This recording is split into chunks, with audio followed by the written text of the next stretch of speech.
તાલુકો ખાનપુર, જિલ્લો મહીસાગર. અને હું મહીસાગર જિલ્લામાંથી કાર્યકર બેન બોલું છું.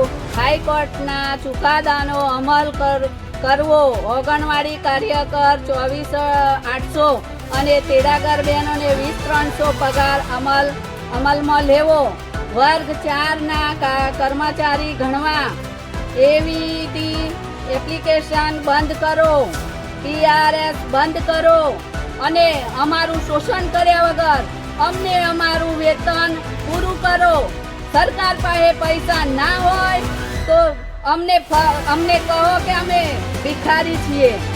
બાકી અમને તૈયારીમાં પગાર આપવો. અમે કામ કરીએ છીએ સાહેબ. અમે પગાર એમનેમ નથી લેતા. અમને બહુ તકલીફ પડે છે. ફોનમાં બી જોવામાં તકલીફ પડે છે. અમને કાર્ડ બાળ આલ્યું છે તે કાર્ડમાં પણ અમને નહીં ફાવતું અને કરાતું બી નથી. કોઈને નેટનો પ્રોબ્લેમ હોય એટલે અમારું શોષણ ના કરશો. અને સાહેબને નમ્ર વિનંતી, અમને અમારું વેતન ચુકાદા પ્રમાણે અમને તૈયારીમાં મળવું જોઈએ એવી આશા રાખીએ છીએ. જય હિન્દ, જય ભારત. આવાજ દો, आवाज दो, हम हमारे हक मांगते नहीं किसी से भीख मांगते. પટેલ ભાવનાબેન નિતેશભાઈ છે. હું આંગણવાડી કેળાગર છું, ખાનપુર તાલુકો, જિલ્લો મહીસાગર. અમારી માંગણી એ જ છે કે અમારો પગાર વધારો. જેવું અમારી જોડે સરકાર અમારો ટાઈમ 9:30 થી 3:30 કામ કરાવે છે એ પ્રમાણે અમને વેતન ચૂકવતા નથી. અમારી કામગીરીમાં ખૂબ અમને મહેનત પડે છે. જેવા નાના છોકરાઓને ચાલીને લાવવા, દૂધથી લાવીએ છીએ, પાણીનો પ્રોબ્લેમ છે, બધા પ્રોબ્લેમ હોય છે. પણ તે છતાંય અમે એવી રીતે અમારું કામ કરીએ છીએ.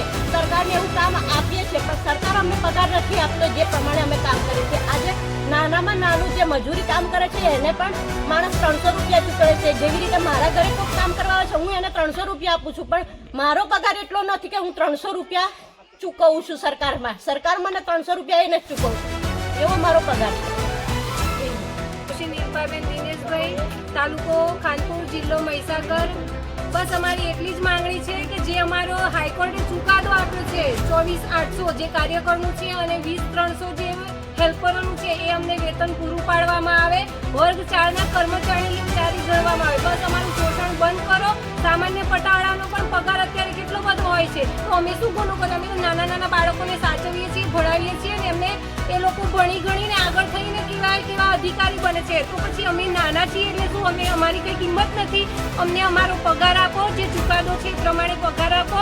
બસ અમારી એટલી જ માંગણી